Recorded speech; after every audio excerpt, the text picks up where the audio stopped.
Hello everyone, welcome to Top Chat. In this video we're discussing the newly announced Avengers video game. My name's Matt, joining me is Joe. Alright mate. Need you here for this one because I know the square root of soddle about Avengers, whereas you are more of a, not an expert, but you're more of a fan, I'm no expert, aren't obviously, like everyone else. I've watched most of the MCU, if not all. I'm not entirely sure. you? And I'm also sure, like everyone else, you have an opinion on this. I do indeed. Now, let's start with the character design. Obviously, they couldn't get the license to have, like, Robert Downey Jr., Chris Hemsworth, and Chris Evans. Chris Evans, and who plays Black Widow? Always forget Scarlett her name. Johansson. Scarlett Johansson and You call yourself a fan. Mark Ruffalo. Yep. So they're all completely different, but to me they're not different enough. They look slightly off, as if someone's tried to create the Avengers in like a character creator. There's something a bit strange about them, and especially how the costume models as well seem to be pretty much exactly the same as the MCU as well. Yep. And I have to say, Bruce Banner, at first I was like, that is Mark Ruffalo, but obviously not, just slightly different. So before we started recording, just on that note, we did watch this once or twice through, and that was the biggest take I took from it, was the fact that the costume design is exactly the same as what I've seen in the movies, but the faces are different. So maybe that's why a lot of fans are up in arms, is because it's familiar, but it's not. Yeah.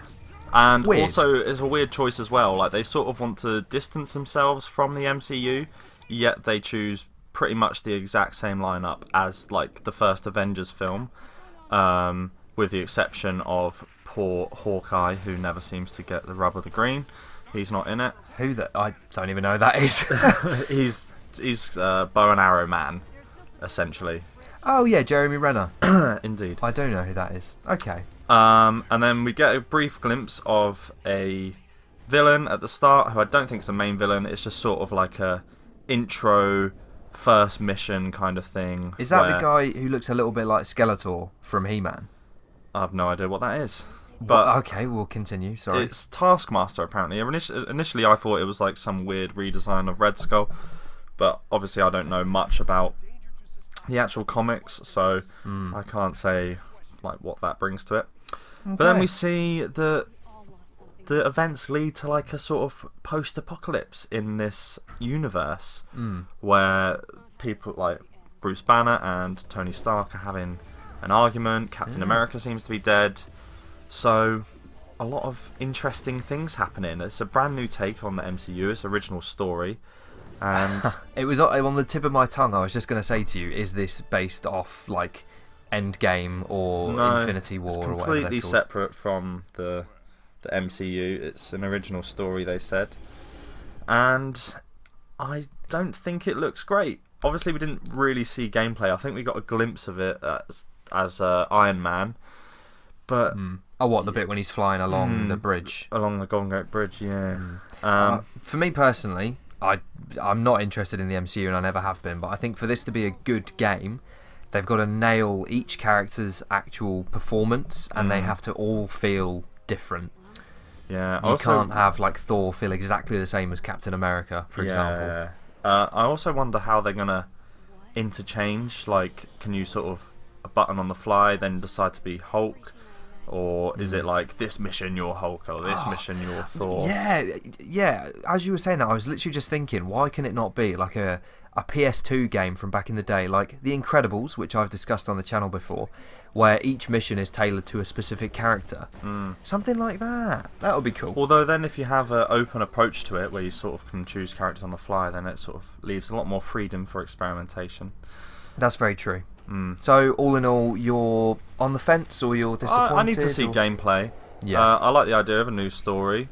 I did find it a bit strange how close this seemed to be to the MCU. Like, if you sort of closed your eyes, maybe like sort of change the voices around in your head, it could be sort of MCU. Like, it's all pretty much the same clobber going on. Obviously, we've got Nolan North and Troy Baker. On the act. Troy Baker is Bruce Banner, and Nolan North is Tony Stark. I can't remember the names of the other actors, unfortunately.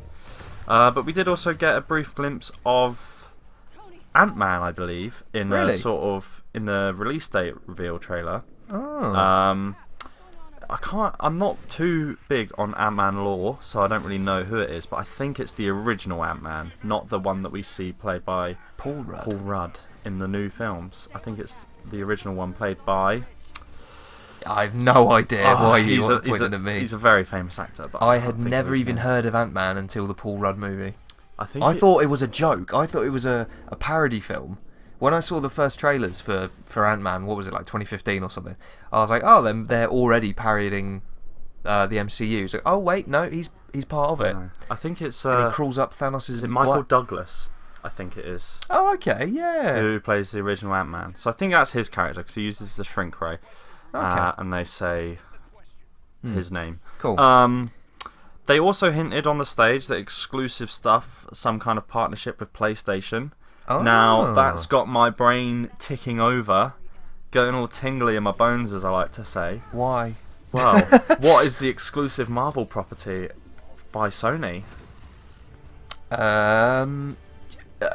It's Spider-Man. Spider-Man. Yeah. Who is... I was just about to say that. Yeah, you are. It's tipping your tongue. tipping You my know tongue. nothing about superheroes, do you? No, absolutely nothing. So Okay. there is a possibility. They haven't ruled it out that Spider-Man could do some sort of crossover in this game. Is he in the Avengers?